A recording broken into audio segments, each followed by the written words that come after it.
आइए बच्चों, अब हम चैप्टर 4 के एक्सरसाइज का क्वेश्चन 4.10 देखते हैं। Two moving coil meters M1 and M2 have the following particulars. Resistance R1 is 10 ohm, number of turns N1 is 30, area A1 is 3.6 into 10 to minus 3 meter square, and magnetic field B1 is 0.25 Tesla. And for the other meter, resistance R2 is 14 ohm, number of turns N2 is 42, area A2 is 1.8 into 10 to minus 3 meter square, and magnetic field B2 is 0.5 Tesla. The spring constant are identical for both of the 2 meters. ये important बात है. Spring constants are identical. Determine the ratio of current sensitivity and voltage sensitivity of M2 and M1. देखिए ये भी important बात है. यहां पे आपको रेशियो लेना है, लेकिन M2 एंड M1 ऐसे लिखा है. M1 एंड M2 नहीं लिखा है, M2 एंड M1 लिखा है. चलिए सबसे पहले तो इसका इक्वेशन देख लेते हैं. देखिए करंट सेंसिटिविटी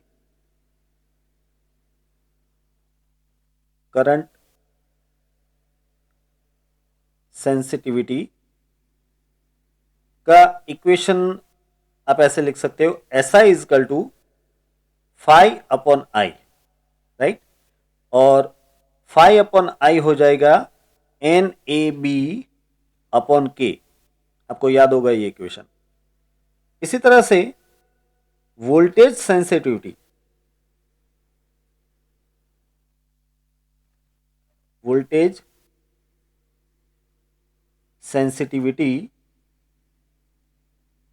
इसका इक्वेशन आप SV करके लिख सकते हो, और SV इजकल टू हो जाएगा phi upon V.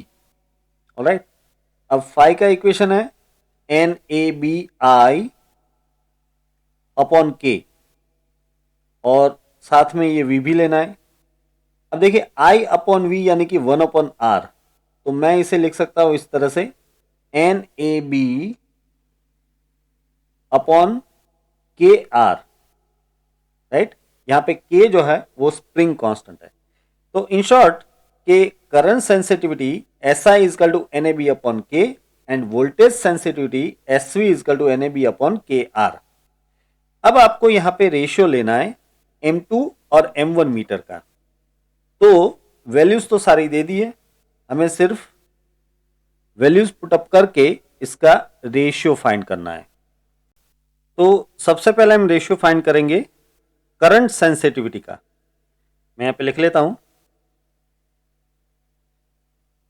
Ratio of current sensitivity. ठीक है. मुझे पहले SI2 अपॉन SI1 लेना है. करंट सेंसिटिविटी का रेशियो लेना है, तो मैं SI2 अपॉन SI1 लेता हूं. देखिए आपको यहाँ पे M2 अपॉन M1 का रेशियो लेने के लिए कहा है, इसलिए SI2 अपॉन SI1 लिख रहा हूं मैं यहाँ पे. और इसका इक्वेशन हो जाएगा N2 A2 B2 upon K है, लेकिन K दोनों में कैंसिल हो जाएगा क्योंकि K सेम है. तो यहाँ पे बचेगा अब N1 A1 and B1, right. अब सिर्फ वैल्यूज पुटअप करनी है. देखिए N2 आपको दिया है 42, एरिया A2 आपको दिया हुआ है 1.8 into 10⁻³ and magnetic field B2 जो है वो दिया है आपको 0.5 डिवाइड बाय N1 यानी कि 30 मल्टीप्लाइड बाय A1 यानी कि 3.6 into 10⁻² and magnetic field B1 0.25. ठीक है. अब इन सभी का आप रेशियो ले लो, तो इसका आंसर आपको मिलेगा 1.4 करके. तो in short SI2 upon SI1 यानी कि दोनों ही मीटर की सेंसिटिविटी, करंट सेंसिटिविटी का जो रेशियो है वो आपको मिल रहा है कितना, 1.4. ये हो गया हमारा पहला आंसर. मैं इसे यहां पे ब्रैकेट कर देता हूं. चलिए अब हम इसी तरह से वोल्टेज सेंसिटिविटी का रेशियो ले लेते हैं. Ratio of voltage sensitivity. अब इसमें हमें 2/1 लेना है, याद रहे, यानी कि मुझे SV2/SV1 लेना है। ठीक है, तो इसका इक्वेशन हो जाएगा N2A2B2/R2 और यहां पे N1A1B1 दरअसल R1 जो कि न्यूमरेटर में चला जाएगा इस तरह से। ठीक है, K कैंसिल हो जाएगा। अब इसमें सारी वैल्यूज हम पुटअप कर देते हैं। अब यहां पे ये दोनों ब्रैकेट का रेशियो तो 1.4 हुआ ना, मल्टीप्लाइड बाय R1/R2 लिख सकते हैं हम। तो मैं ऐसे लिख देता हूं 1.4 इंटू R1/R2। ठीक है, अब देखिए R1 और R2 की वैल्यू क्या है, ये 1.4 तो हो गया। R1 यानी कि रेजिस्टेंस 1 आपको दिया है 10 ओम और R2 यानी कि रेजिस्टेंस 2 आपको दिया है इस तरह से 14। तो ऑब्वियसली बात है कि ये रेशियो आपको मिलेगा सिर्फ 1, यानी कि SV2/SV1 वोल्टेज सेंसिटिविटी का रेशियो आपको मिल रहा है सिर्फ 1। ये है हमारा आंसर, इसे ब्रैकेट कर लेते हैं। ये हो गया दूसरा आंसर। ठीक है, अब देखते हैं एक्सरसाइज का question 4.11। In A chamber a uniform magnetic field of 6.5 Gauss, 1 Gauss is 10⁻⁴ Tesla, is maintained. An electron is shot into the field with a speed of 4.8 into 10⁶ meter per second, normal to the field. देखिए ये बात यहाँ पे important है, electron is shot normal to the field, यानी कि electron magnetic field के perpendicular डाला गया है। Explain why the path of electron is circle. Determine the radius of the circular orbit. E is equal to 1.5 into 10⁻⁹ coulomb. I think ये 1.6 होना चाहिए, 1.6 into 10⁻⁹ coulomb and me is 9.1 into 10⁻31 kg। देखिए यहाँ पे जो वैल्यूज दी है वो पहले मैं लिख लेता हूँ। एक तो ये कि मैग्नेटिक फील्ड B आपको जो दिया है वो है 6.5 गॉस, यानी कि 6.5 इंटू 10⁻⁴ टेस्ला। आपको मैग्नेटिक फील्ड हमेशा टेस्ला में लेना पड़ेगा। और यहाँ पे जो स्पीड ऑफ इलेक्ट्रॉन है V 4.8 into 10⁶ metre per second and that too normal to the field, यानी कि थीटा यहाँ पे 90 डिग्री है। राइट, और आपको radius of the circular path R find करना है। देखिए हम ये जानते हैं कि जब भी मैग्नेटिक फील्ड में किसी भी चार्ज पार्टिकल को वेलोसिटी देके एंटर किया जाता है तब उसके ऊपर लगने वाला फोर्स, या फिर कहें कि मैग्नेटिक फोर्स, वो इस इक्वेशन से मिलता है। Fm is equal to Q V cross B। Right, इस तरह से मिलता है। यहां पे मैग्नीट्यूड वाइज देखा जाए तो Fm is equal to Q की जगह पे चार्ज इलेक्ट्रॉन का आ जाएगा E और ये हो जाएगा VB sin 90। सही है, क्योंकि यहाँ पे V और B वेलोसिटी और मैग्नेटिक फील्ड दोनों परपेंडिकुलर है, ऐसा आपको कहा है। तो ये हो जाएगा EVB sin 90, यानी कि EVB बिकॉज sin 90 इज 1। तो जो मैग्नेटिक फोर्स लग रहा है वो है EVB। अब ये जो फोर्स लगेगा, इस इक्वेशन से ये पता चलता है कि ये जो फोर्स लगेगा वो V के भी परपेंडिकुलर होगा और B के भी परपेंडिकुलर होगा। इसका मतलब कि ये फोर्स सेंट्रीफ्यूगल फोर्स का काम करेगा। ये V के परपेंडिकुलर और B के परपेंडिकुलर अगर आप लोगे तो ये सेंटर की ओर ही जाएगा, यानी कि ये फोर्स सेंट्रीफ्यूगल फोर्स का काम करेगा। अब क्योंकि ये फोर्स सेंट्रीफ्यूगल फोर्स का काम कर रहा है तो ऑब्वियसली बात है कि ये चार्ज पार्टिकल यानी कि इलेक्ट्रॉन सर्कुलर पाथ पे घूमता रहेगा। तो हमें ये पूछा कि explain why the path of electron is circle. तो ये जो फोर्स लग रहा है मैग्नेटिक फोर्स, वो सेंट्रिफ्यूगल फोर्स का काम कर रहा है, इसी वजह से इसका जो पाथ है वो सर्कुलर हो जाएगा, इलेक्ट्रॉन का पाथ सर्कुलर हो जाएगा। चलिए अब हम आगे बात करते हैं कि इस पाथ की रेडियस कितनी होगी। इसके लिए हम यहां पे लिखते हैं that here the magnetic force Fm is equal to the centrifugal force Fc। अब देखिए Fm का इक्वेशन EVB और Fc का इक्वेशन आपको पता ही है mv² अपॉन r। इसमें से हमें जो फाइंड करना है वो है रेडियस r। तो मैं रेडियस r को सब्जेक्ट बना लेता हूं, तो ये मुझे मिल जाएगा mv अपॉन EB, सिंपल। अब यहां पे वैल्यूज पुटअप कर देते हैं। देखिए m यानी कि मास ऑफ इलेक्ट्रॉन, वो आपको दे दिया 9.1 इंटू 10⁻⁻31 और जो वेलोसिटी है इलेक्ट्रॉन की वो आपको दी है 4.8 into 10⁻6 divide by charge of electron 1.6 into 10⁻⁻19 multiplied by magnetic field जो कि है 6.5 इंटू 10⁻⁻4। अब इन सभी को सॉल्व कर ले हम, तो हमें रेडियस मिल जाएगी 4.2 इंटू 10⁻⁻2 मीटर, या फिर कहें 4.2 सेंटीमीटर। राइट, तो ये बन जाता है हमारा आंसर। मैं इसे ब्रैकेट कर लेता हूं, ठीक है। अब देखते हैं एक्सरसाइज का question 4.12। In exercise 4.11 obtain the frequency of revolution of the electron in its circular orbit. Does the answer depends on the speed of the electron? Explain.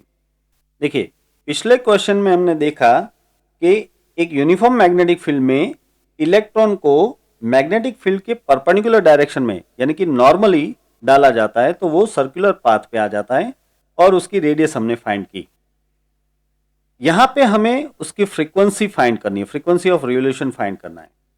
अब इसके लिए हम हमारा पुराना इक्वेशन यूज करेंगे। Here as we know that Fm was equal to Fc। Magnetic force जो था वो सेंट्रिफ्यूगल फोर्स जितना ही होता है। अब मैग्नेटिक फोर्स EVB और centrifugal force mv² upon r होता है, ठीक है।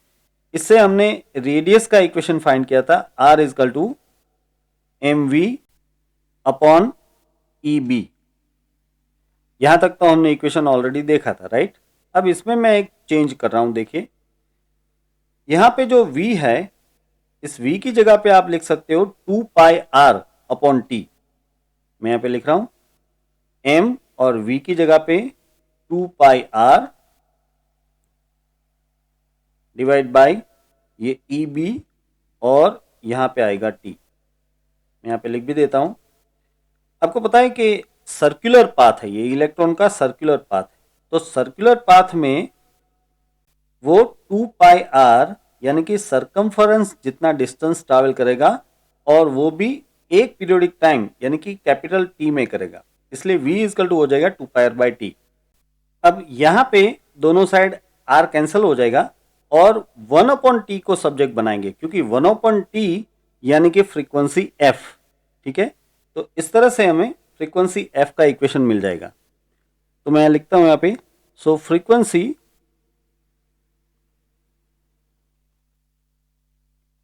f equal to 1 upon T, और ये 1 अपॉन टी कितना हो जाएगा, देखिए EB अपॉन 2 पाई m जितना हो जाएगा ये, राइट। अब इसमें सिर्फ वैल्यूज पुटअप करनी है।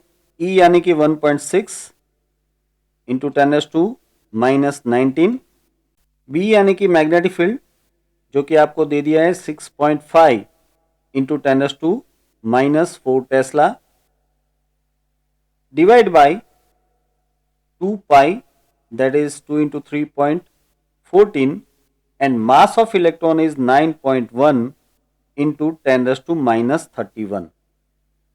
अब इसे सॉल्व कीजिए आप, तो आपको ये मिलेगा समथिंग 18.18 इंटू 10 रेज़ टू 6, और ये फ्रीक्वेंसी है तो यूनिट आएगा इसका हर्ट्ज। वैसे ही इसे आप ऐसे भी लिख सकते हो 18.18 mega hertz, it is 10 raise to 6, so it is mega hertz. तो ये आ गई यहां पे फ्रीक्वेंसी एफ। और एक बात आप देख पा रहे हो कि ये जो फ्रीक्वेंसी का हमारा इक्वेशन था ई बी अपॉन 2πm, इसमें कहीं भी स्पीड ऑफ इलेक्ट्रॉन नहीं है, राइट? तो ये फ्रीक्वेंसी स्पीड ऑफ इलेक्ट्रॉन पे डिपेंड नहीं करती है। मैं यहां पे लिख लेता हूं कि frequency do not depend on the speed of electron, right? इसी इक्वेशन से आपको ये पता चलता है कि frequency is independent of speed of electron. अब देखते हैं एक्सरसाइज का question 4.13 A. A circular coil of 30 tons and radius 8 centimeter carrying a current of 6 ampere is suspended vertically in a uniform horizontal magnetic field of magnitude 1 Tesla. The field lines make an angle 60 degree with the normal of the coil. Calculate the magnitude of the counter torque that must be applied to prevent the coil from turning. And B, would your answer change if the circular coil in A were replaced by a planar coil of some irregular shape that encloses the same area? All other particulars are also unaltered. देखिए पहले इसका मतलब समझा देता हूं मैं आपको। एक हॉरिजॉन्टल मैग्नेटिक फील्ड है जिसकी वैल्यू है 1 टेस्ला। इसमें वर्टिकली एक कॉइल को सस्पेंड किया हुआ है, यानी कि एक कॉइल को लटकाया गया है जिसमें 30 टर्न्स हैं और उसकी रेडियस जो है वो 8 सेंटीमीटर की है, यानी कि जो कॉइल है वो सर्कुलर कॉइल है, ठीक है? और उसमें से 6 एम्पियर का करंट पास हो रहा है। The field lines make an angle 60 degree with the normal of the coil, यानी कि कॉइल का जो नॉर्मल है, जिसे हम एरिया वेक्टर भी कहते हैं, कॉइल का एरिया वेक्टर कॉइल के नॉर्मल रहेगा। तो ये जो एरिया वेक्टर है यानी कि कॉइल का जो नॉर्मल है वो मैग्नेटिक फील्ड के साथ 60 डिग्री का एंगल बना रहा है। तो आपको ये कैलकुलेट करना है कि उसमें काउंटर टॉर्क कितना लगाना पड़ेगा ताकि कॉइल हिले नहीं, कॉइल घूमे नहीं। अब देखिए सीधी सी बात है कि पहले तो इसमें टॉर्क लगेगा। ये मैग्नेटिक फील्ड में 60 डिग्री पे आपने एक कॉइल रखी हुई है तो इसे टॉर्क लगेगा। तो जितना टॉर्क इसको लग रहा है, जितना मैग्नेटिक टॉर्क इसको लग रहा है, उतना ही काउंटर टॉर्क आपको लगाना पड़ेगा ताकि ये कॉइल घूमे नहीं, राइट? सबसे पहले मैं यहाँ पे जो वैल्यूज है वो पुटअप कर लेता हूँ। देखिए नंबर ऑफ टर्न्स आपको दे दिए 30, फिर जो रेडियस है वो है 8 सेंटीमीटर, तो मैं लिख रहा हूँ यहाँ पे 0.08 मीटर, ठीक है? और करंट आपको दे दिया है 6 एम्पियर, और यहाँ पे मैग्नेटिक फील्ड बी ये है 1 टेस्ला, और एंगल थीटा ये आपको दिया है 60 डिग्री। यहाँ पे सबसे पहले हमें टॉर्क फाइंड करना है, टॉर्क टो। देखिए जैसे कि मैंने आपको कहा कि counter torque here, counter torque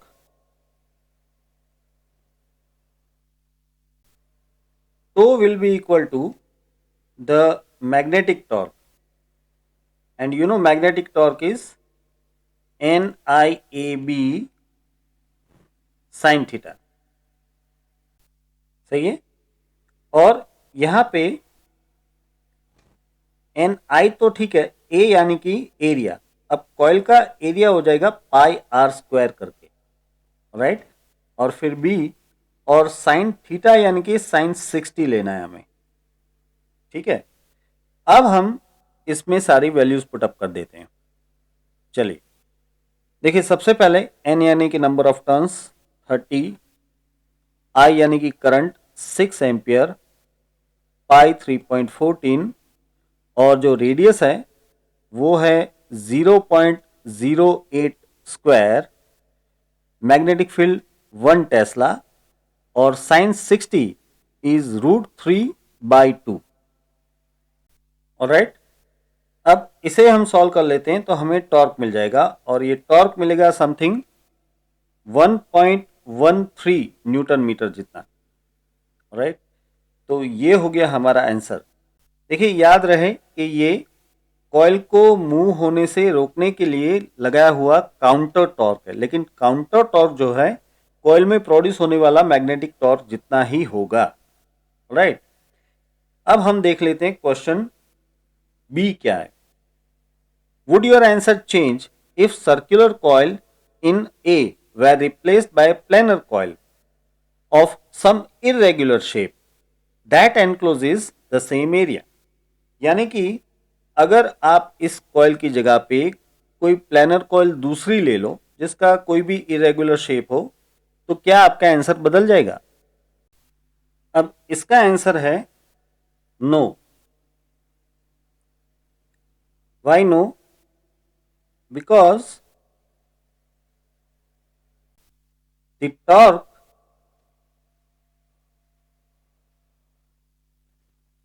is given by torque tau is equal to NIAB sin theta, right, which is independent of shape.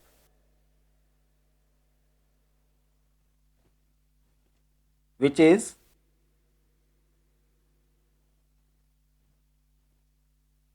independent of the shape of the coil. So, torque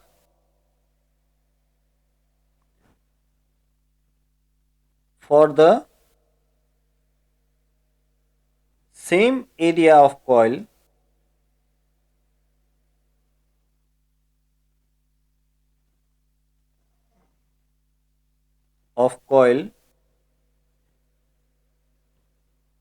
in the same magnetic field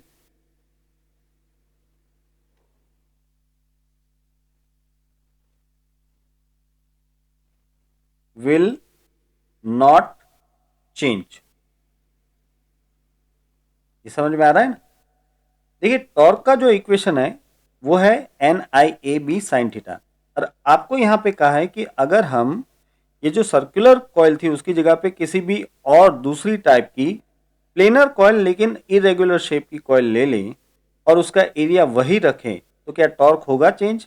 नहीं होगा, क्योंकि number of turns आप बदल नहीं रहे, आप current नहीं बदल रहे, आप उसका टोटल एरिया भी बदल नहीं रहे, मैग्नेटिक फील्ड भी बदल नहीं रहा।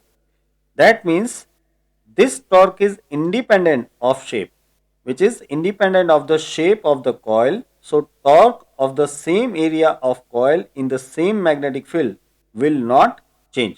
Torque will not change. आई बात समझ में? ऑलराइट, तो इसी के साथ ये लेक्चर हम यहाँ पे समाप्त करते हैं। और वैसे तो ये सारे न्यूमेरिकल्स मैंने आपको समझा दिए हैं, फिर भी इन सारे न्यूमेरिकल्स के आंसर्स की PDF की लिंक डिस्क्रिप्शन में रखिए, आप उसे डाउनलोड कर सकते हो, उसमें से पूरे आंसर्स क्लियरली लिख भी सकते हो।